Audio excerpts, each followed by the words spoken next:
We have so much going on. We had 2 NFL. We're not going to take a break for the alliteration, kid? Come on, baby. Think about. Yeah, the facts. You know what? Anyway, we got 2 football games last night. We got 2 playoff baseball games last night. Jess Mendoza will be here. We are going 25 minutes commercial free to get this thing going. Go. And we begin in our nation's capital.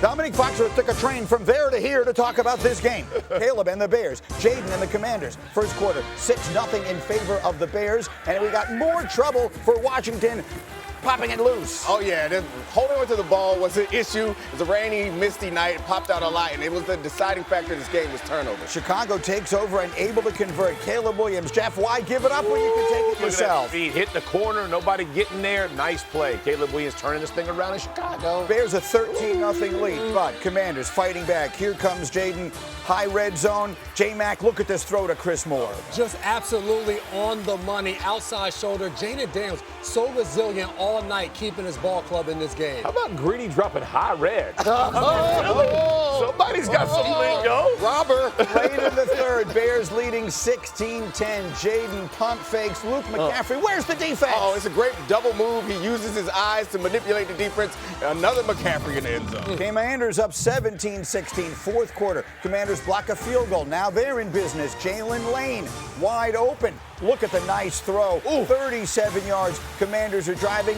Flag was on the defense. Later in the drive, 2nd and goal. Jeff, Zach Ertz for the score. Gotta love. He had a great night. All the targets, all the catches, but a great route. Gets inside. Great ball. Thought Washington was going to walk away with this one. They're up 24-16. The Bears not giving up. Here we go on a 3rd down, 10 minutes and change to go. What a night, J-Mac, for DeAndre Swift. My goodness, this is beautiful. Gets the ball in his hands and does the rest. A little hesitation, hezzy on the sideline. That was nasty. He finds the That end zone. was nasty. 55-yard score. They go for the 2, don't get it. Down 24-22. So what's the one thing the Commanders can't do? Oh, don't put the ball on the turf. Big turnover right here. They had a chance to put this game away. It felt like Jaden Daniels' maturity was going to win the moment, but little Mother Nature got in the way. That on a 3rd and 1. Ball slips out. 3rd turnover for the Commanders. 2 minutes to go. 3rd and 5. Caleb, huge conversion to his first-round pick. Holston Loveland.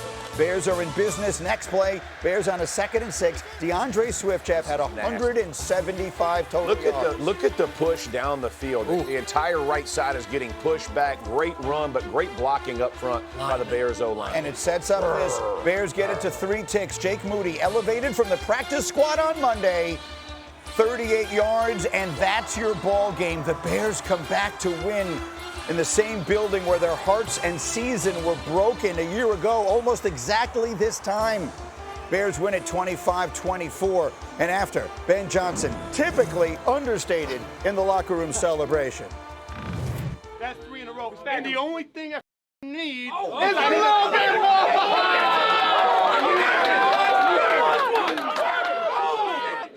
Good, better, best. Never let it rest. Good gets better. You better get better. Bears on 3. 1, 2, 3. Yeah. There was a lot of panic in Chicago when they started 2-0, but we're starting to see things take shape. Bears have scored 20 points in all 5 games this season, longest streak by the Bears to start a season in 30 years. Caleb himself, 200 yards and a touchdown in every game this year. He is on pace to become the Bears' first ever 4,000-yard tight margin passer. Well, he's just getting it going. So Dan Graziano, you're one to turn a phrase. If I were to say at this moment, as we see them sort of going, the Chicago Bears of Ben Johnson and Caleb Williams are starting to look like what? Yeah, like they're going the right way. That things that are on the upswing. I think this is extremely encouraging if you're a Bears fan. Ben Johnson takes this job in part because he believes, it's got good bones. Like there's stuff you can work with here. I like the quarterback. I can develop him.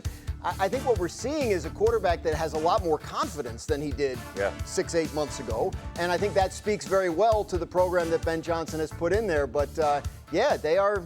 I think last night says more about the Bears than the Commanders personally. I think it tells us where they are in their development, and the answer is encouraging. Yeah, last year they lose this game, right? Like last year they don't find a way to win. I thought what changed for me is you're watching Caleb with the maturation process for Caleb Williams. Still frustration, right? There wasn't anything perfect about last night. They didn't play like their best ball or just this incredible performance. You can't go find things you need to work on. Yeah. But he stayed in the game, right? Even on the sideline, you would see him be frustrated, but he'd come right back in. And to go down 8 the way they did and to fight their way back, I know Swift has an incredible play on the sideline, but it's giving your playmakers the opportunity. That's what they didn't do necessarily well. That's what Ben Johnson has instilled in this team this season, and it's fun to watch. I look at this, what we're talking about, Ben Johnson, Caleb Williams.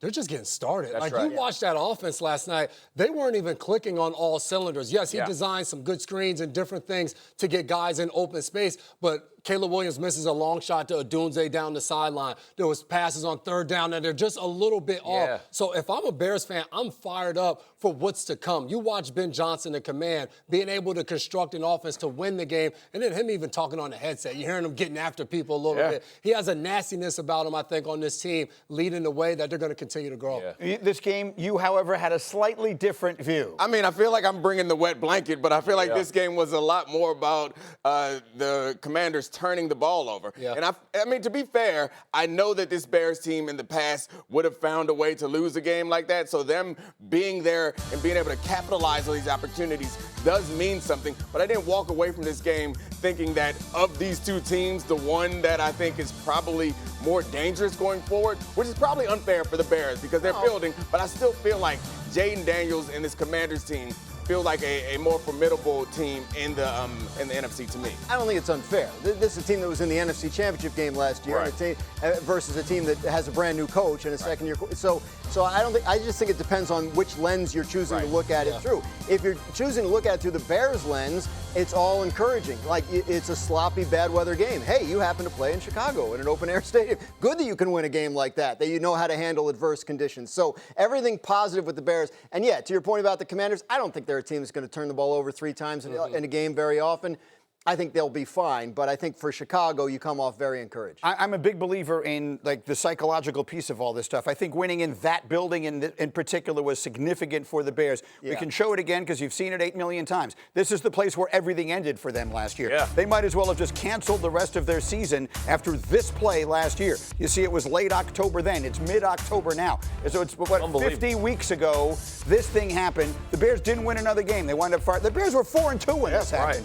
And then all of a sudden their season went completely in the toilet. Coach gets fired a little while later, and the world is questioning if Caleb Williams is already a bust. Now here they are coming back into that building, finding a way. To your point, they didn't look like the better team last night, but you know what good teams do? They win when they aren't the better team. That's right. And that's what the Bears found a way to do last night. I think the part that I was most is when they were down 8 in the fourth quarter, and it's like a gut check, right? Like that's when you see coaching stand up, right? It's just like, okay, this is the moment, right? You can't get it all back, but let's see what we can do. And the way they use Swift all night, but again, the confidence that they are instilling in their team, that even when we're down these, we have the opportunity to come back and win these games. It's a big deal. It's a big step in the progression for the football team. I think that's a great point about you can't get it all back at once. A year ago, Caleb Williams probably would have tried to do that. That's right. But you saw so many times last night, especially in adverse conditions, where the decision was appropriate to the moment.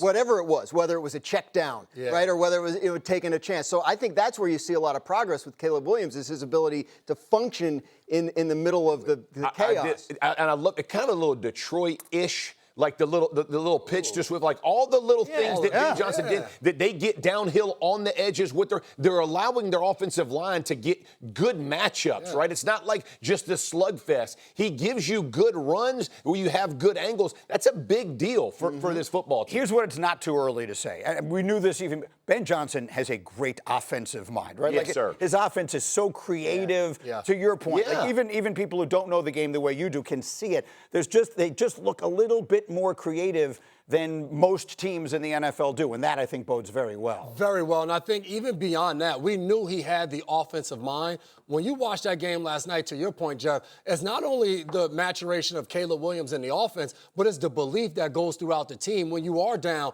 the defense believing that all we got to do is get the ball back, and we trust that the offense is going to go win the game. Ben Johnson, as a leader of men, when you watch that locker room scene, that was the question mark with him going to Chicago. Very quickly, and we'll have more time as the morning goes on to dive more. From the Commander's side of this, you live in D.C. there, and people That's excited. Why you're hurt. That's why They're your heart's 3-3. hurt. It's okay. No, but I mean, Daniels gets hurt a little bit, misses some time. 3-3, don't look quite crisp and all that kind of. This was a team that looked like they were going this way. Where are they right now? It's already been kind of an up and down season for the Commanders. We came in, everyone saying the Commanders are going to regress. They're a regression team. They're not as good as they were last year. Then we watch one game, certain games, we see Jaden Daniels and that team's like, oh, they're fine. Then you watch games like this, it's like, maybe they're right about this regression luck. It's a long season. You have a top of the league caliber quarterback. Yeah. This team's going to be okay. Yeah. Okay. And they're banged up, man. Like Terry, like scary. But I mean, everybody. But I know that. But I'm just saying, like they'll find their way. They'll find once guys all kind of come back together. One of two games last night. We continue commercial-free 25 minutes. Josh Allen and the Bills visiting Michael Penix Jr. and the Falcons. And here's this first quarter tied at 7. This play by Drake London, Domonique, the awareness. I love this catch. The strength and the awareness. It feels like the story of this night was playmakers. One team had a bunch of special players that could do special plays like that, and the other team didn't. That's one of them. Drake London. Drake London, 10 catches, 158 yards. The other one, Bijan, bye-bye. My goodness, look at this man just take it to the house, put the team on his back, and tote them through. Kid is absolutely balling. This is an 81-yard touchdown Look at the run. vision, man. 238 total yards. He's a lethal combination, right, of the power and the speed. Falcons up 21-7, and it was almost ball game right before the half. We got 15 seconds left in the half. Bills trying to make something happen. J-Mac, how about the play by the corner here? Oh, D. Alford steps right in front of it, and this is now the third straight game that Josh Allen has thrown an interception. So much pressure on him all night long, and they got him to make mistakes. And it almost gives Atlanta, and I mean almost, gives Atlanta an insurmountable lead right before the half. Drake London. 4 seconds. The clock is at 0. You got to score. He gets it across, doesn't he? Touchdown. Game's over. We're up by a bunch of touchdowns before halftime. Size 14. And they walk away with nothing before the half. 21-7 still. Atlanta with the lead. Bills looking to come back in that second half, and it starts well. Josh Allen, Ray Davis, they're back in the ball game, 21-14. Getting him out on the edge. We said he was under pressure. He gets outside, finds Ray Davis, and he does the rest. 8 for 6. Story of the night, Jeff, the pressure from the Falcons defense. It's a fourth down. Yeah, you hate seeing a little flip on fourth down, especially when you're running for your life. But I didn't think Buffalo did a good job of having a plan for pressure, and it showed up in too many situations. And now here we go. Bills down 10, 2nd and 1 in the red zone. Sort of a last gasp effort they needed badly. What do we say? Tips and overthrows. Gotta get those. And they're going to get this one right here. Second interception of the night for Josh Allen. He can't believe it. Back-to-back weeks. Bills lose a game. Everyone, or almost everyone, said they were going to win. Falcons take it 24-14. So look, all looked awfully good in Buffalo 2 weeks ago. They were 4-0. They had just one turnover the first month of the season. Last 2 games, scoring has dropped off precipitously. Yards per game dropped off precipitously. And maybe most concerning, they've had 5 turnovers in their back-to-back losses. Dan Graziano, bad game or bad sign, Buffalo? I say bad game, but look, they had a streak of 20 straight games where they won the turnover battle, and that ended last week or the week before. So they have to adjust. We thought that with Buffalo, looking at their schedule, after they beat Baltimore in week 1, hey, that looks like smooth sailing. Yeah. They should be the 1 seed in the AFC. They should roll all these teams. Didn't turn out to be the case. Patriots are better than I think we thought. And the Falcons are better than maybe we thought. So, and you're turning the ball over. So now Joe Brady comes in a couple years ago as offensive coordinator. You change the offense. You make it run heavy. You're avoiding turnovers. It's working really, really well. But right now, when it stops working, you have to make another adjustment. So what are they going to be going forward? The concern is, of course, do you have the playmakers in the passing game if you need to involve that more? That's the question, Jeff, because you watch Atlanta last night, and I have no idea how good the Falcons are going to wind up. I pick them every year, and every year they disappoint, so I'm not going to get crazy with them yet. But you look at all the different players they can go to and make things happen. The Bills, besides their quarterback, do they have any of that? No, it's a bad sign for me. You ask bad game. It's a bad sign, right? Yeah. When you think about, first of all, it's been sloppy. It's been 3 weeks, really. They get one win against the Saints. 3 weeks of sloppy ball, right? 11-plus penalties in 2 of the games. I think 8 penalties last night that they have, and then the turnovers. But no plan for pressure. Like, you knew going into Atlanta, this is what they're going to walk dudes up to the line of scrimmage, and they're going to bring them. Some are going to drop, some are going to, but where was the plan of this is what we're going to do? And if when you look at their receivers, that they can't separate and find a way that Josh Allen, it almost feels like the clock in his head is going quick because he realizes my guys might not get open, so he's not making the right play. I did not like the plan from last night. There are a lot of different ways to get a defense to stop blitzing. Jeff's idea is like, let's protect better. The way that I would go about this is we're going to make you pay with a big play and make you fear blitzing, because when you blitz, that means you have to play man up in the back end and you put guys in isolation. But the problem with this Bills roster is they don't have someone over there that you're terrified of that's going to get you a 30-yard chunk on a blitz. Because on 3rd and 3, I'll blitz you. You get 4, fine. First down, do it again. I'll blitz you the next 3rd down. If you go 3rd and 3 and I blitz you and you get 30, next time we're going to bluff that blitz and drop 7 in coverage. No one out there makes you scared to do that. And this was like the blueprint to stop Lamar Jackson. When you have a quarterback that is singularly talented and you don't have a ton of scary weapons with the exception of James Cook, you want to blitz him, get the ball out of his hand, make him make the play. And to your point, we heard Dan Orlovsky last night on the call talking about trying to move Keon Coleman away from Atlanta's best cornerback in A.J. Terrell, and they couldn't do it. And, Jeff, you just said it. Atlanta, Jeff Albrecht, their defensive coordinator, give him credit. They sent pressure at Josh Allen all night, and they couldn't get to him, and that forced the turnovers. That's the bad sign to me. 3 straight games. They had gone 8 straight games without a turnover, including the playoffs, and now they're giving the ball away. To continue the bad signs, we didn't talk about the defense. Like, the defense, the big question for them was, like, we can't stop the run. And everyone's saying, well, wait till Ed Oliver comes back. Things going to be different. Ed Oliver was back. And Bijan was gone all game long on the sideline. They're still banged up. They're still banged up front. And that blue tent was up all night on the sideline for the Bills. I mean, there were people going in and out of there like crazy. They have shown us during the Sean McDermott era that they can get the defense figured out as the season goes along. When you talk about the expectations for teams in the NFL, right? When you talk about the Chiefs, you talk about the Bills, like you're talking about them only aligning with the Super Bowl, not playoffs, not division, not what. So when you look at the Bills, the reason it's bad is because you think with the schedule they had, they were going to be the 1 seed. They were going to walk through the division. Now the Patriots are better. They may not get that 1 seed.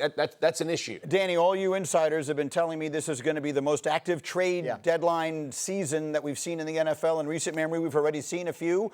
Could the Bills make a move? Could they be a team out there looking to get maybe another receiver? They always do, right? Whether it's a receiver, a cornerback a couple years ago, I think the Bills will be active in looking for ways to upgrade. I know their GM, Brandon Beane, sort of bristles at the idea that they don't have, a number 1 wide receiver, but they traded for Amari Cooper last year to try and so, yes, I think they'll be active. He can bristle at whatever he wants. I mean, we're watching They want play. Keon Coleman to be that guy, and he hasn't been. So, it doesn't look like it. And you know what? It pains me to do this. Oh, it doesn't. The team, John Fink and Julian Goldstick, the producers, are making me do this. Oh, here we go. Like most geniuses, I will not be fully appreciated long after my time. Yesterday, when all of you football acumen types were picking the Commanders, I picked the Bears. Everyone was picking Buffalo. I picked the Falcons. I've said it before. I'll say it again. Like most geniuses, I will not be fully appreciated until long after my time.